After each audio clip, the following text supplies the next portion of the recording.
सनक सनंदन सनातन सनत कुमार में से श्री सनातन जी की वाणी। परम मुनि परमहंस श्री सनातन जी हर समय 5 वर्ष की अवस्था में रहते हैं और कोई वस्त्र नहीं धारण करते, दिगंबर। दिग माने दिशाएं, दिशाएं ही जिनकी अंबर है, अर्थात नग्न अवस्था में रहते हैं। ये वर्णन करते हैं कि एकादशी व्रत को हरितोष व्रत कहते हैं। भगवान की प्रसन्नता के लिए, हरिजू की प्रसन्नता के लिए एकादशी व्रत रहा जाता है। प्रायः समस्त वैष्णवजन रहते हैं। जो रसिक जन प्रियाजू के चरणों के अनन्य हैं, उनका एक ही व्रत है, श्यामा श्याम की 8 पहर उपासना करते हुए अपनी मन वृत्ति को श्यामा श्याम में समर्पित करना।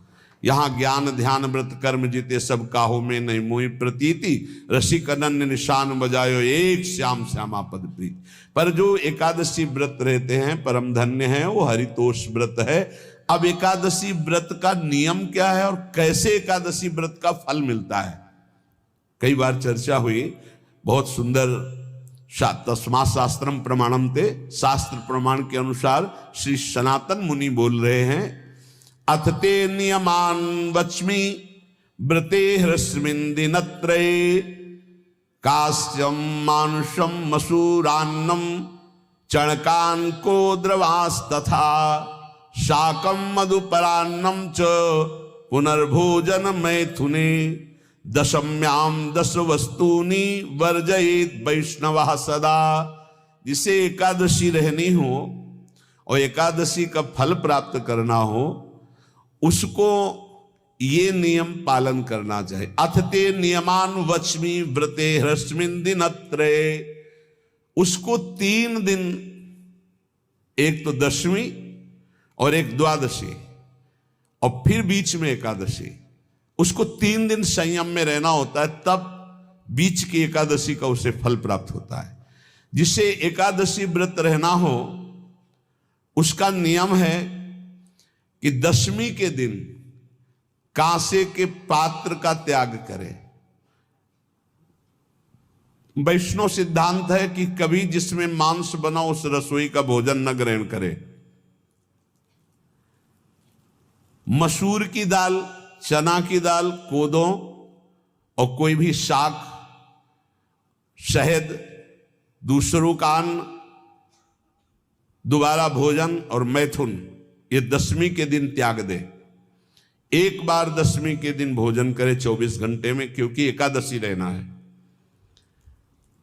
कांसे का पात्र, जिस रसोई में मांस बना उसके भोजन का त्याग, मसूर की दाल, चना, कोदो, शाक, मधु अर्थात शहद और दूसरे के द्वारा दिया हुआ भोजन और दोबारा भोजन और मैथुन क्रिया, इनका दशमी के दिन कभी भी प्रयोग ना करे। इन 10 वस्तुओं से वैष्णव दूर रहे दशमी के दिन। फिर एकादशी के व्रत में, ये पीछे तो हम वर्णन कर ही चुके हैं, कहीं नहीं आया यहाँ कुटू का वो कचौड़ी पकौड़ी और सिंघाड़ा का हलवा और सावा, ये दुनिया के खीर और सब। ये एकादशी के दिन किसी भी तरह की गेम आदि क्रीड़ा ना खेले। जैसे अब आज व्रत है तो बैठे हैं अपना मोबाइल में गेम खेल रहे हैं, ऐसा कोई भी क्रीड़ा नहीं। द्वैत क्रीड़ा, किसी भी तरह का गेम, ये सब खेल नहीं। द्वित क्रीड़ाम च निद्राम च तांबूलम दंत धावनम, परापवादम पैशून्यम स्तेयम हिंसाम तथा रतिम, कोपम हृत वाक्यम च एकादश्याम विवर्जयेत। एकादशी के दिन उपासक को चाहिए कि वो किसी भी तरह की क्रीड़ा, मनोरंजन बिल्कुल नहीं। चनिद्राम, नींद नहीं लेनी उसको, न दिन में न रात में, एकादशी व्रत। और प्रायः पुराने महापुरुषों ने ऐसा किया है। रामदास जी डाकोर के रात में जाते थे, रणछोड़ भगवान के यहाँ कीर्तन करते थे जाकर, तभी तो भगवान उनके कीर्तन पर, उनकी भक्ति पर रीछ कर गाड़ी में बैठकर उनके साथ आए थे। पूरी रात जग कर कीर्तन करना, और दिन में तो सोना ही निषेध है। द्वित क्रीड़ाम च निद्राम च तांबूलम, पान खाना निषेध है एकादशी को, बिल्कुल नहीं, जो व्रत रह रहे हैं। और दंत धावनम, वृक्ष से तोड़कर जो दतून की जाती एकादशी के दिन नहीं। परापवादम, दूसरे की निंदा करना, चर्चा करना नहीं, अर्थात अधिकतर मौन व्रत धारण करे एकादशी के दिन। पैशून्यम, चुगली करना। स्तेयम, कोई चोरी करना। हिंसाम, वाणी से, शरीर से, मन से किसी को दुख पहुंचाना। रतिम, अर्थात भोग करना, मैथुन करना। कोपम, किसी के ऊपर गुस्सा करना। अनत वाक्यम, झूठ बोलना। एकादश्याम विवर्जयेत, एकादशी के दिन ये नहीं करना चाहिए। एकादशी को एक बार कुछ फलाहार शुद्ध, अगर आपके पास कोई व्यवस्था नहीं तो थोड़ा दूध है, जल है, ऐसे आप लेकर, या थोड़ा सा फल ले लिया, थोड़ा सा फल लेकर के प्राण पोषण, एक दिन में मर नहीं जाओगे। कितने तो निर्जला एकादशी रहते हैं, हर एकादशी निर्जला। पूज्य श्री मथुरा दास जी निर्जला ही रहते थे हर एकादशी। चलो भैया, आपकी सामर्थ्य नहीं तो जल 2-4 बार ले लो, एक बार थोड़ा सा दूध और फल ले लो, चल जाएगा काम, प्राणों का पोषण हो जाएगा। ये आचरण न करे, एक बार कुछ आहार ले ले, वो भी शुद्ध भगवद अर्पित प्रसाद। फिर द्वादशी को काश्यम मांसम सुराम क्षौद्रम तैलम वितथ भाषणम व्यायामम च प्रवासम च पुनर्भोजन मैथुने अस्पृश्य स्पर्श मासूरे द्वादश्याम द्वादश त्यजेत। कांस के पात्र में द्वादशी को भी भोजन न पावे। जिस रसोई में मांस बनाओ उसमें आहार न ले। किसी भी तरह का नशा द्वादशी को न करे। शहद न पाए, तेल के बने पदार्थ न पाए, मिथ्या भाषण न करे और बहुत शरीर का व्यायाम न करे, बहुत थकावट वाले कार्य न करे। दोबारा भोजन न करे, एक बार द्वादशी को भी भोजन पवित्र।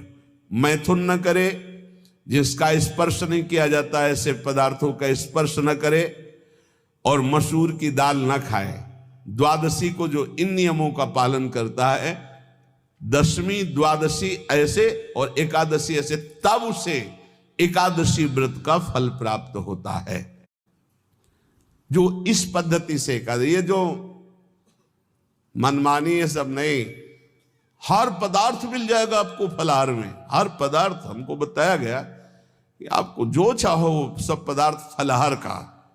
अरे भाई, हरितोष व्रत है तो हरि प्रसन्नता के लिए एक दिन भूखे रहने बहुत आनंद आता है।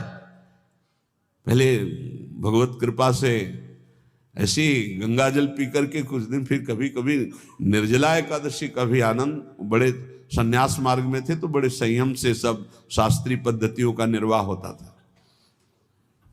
उपासक को चाहिए कि इन नियमों से व्रत का अनुष्ठान करे, मनमानी आचरण न करे। सबसे प्रार्थना जो एकादशी रहते हो, हरितोष व्रत इसे कहते हैं, भगवान की प्रसन्नता के लिए रहा जाता है, रहना चाहिए। जो अपनी आचार्य परंपरा में हैं जैसे, जिनका सिद्धांत है, पर रहने का सिद्धांत ये श्री सनत कुमार जी वर्णन, श्री सनक जी महाराज, ये सनत कुमार जी वर्णन की। सनक जी महाराज कह रहे हैं, यदि भगवान का आश्रय नहीं, सत्संग नहीं है, तो इन चार में से एक हो तो नाश कर देता, फिर चारों हो तो सर्वनाश हो जाता है।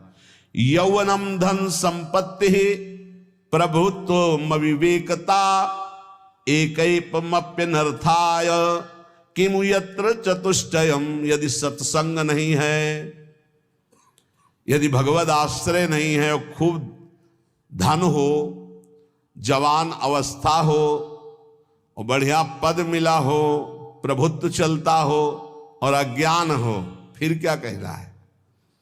बोले ये चारों जहां मौजूद होते हैं वहां सर्वनाश का खेल शुरू हो जाता है। अगर इनमें से एक हो तो सर्वनाश करने में पर्याप्त है, और अगर चारों हो तो फिर क्या कहना है। यौवनम जवान हो, धन संपत्ति, खूब रुपया पैसा हो, प्रभुत्व, कोई पद हो, कोई अधिकार हो बड़ा, फिर अविवेकता और अज्ञानी हो, तो बोले एक नाश कर देगा, फिर चारों तो नाश ही कर देंगे। अगर सत्संगी है तो ये चारों महान कार्य कर देंगे। क्या यौवनम, जवान है, खूब दूसरों की सेवा, मेहनत पूर्वक धन संपत्ति कमाकर माता पिता की सेवा, परिवार की सेवा, हे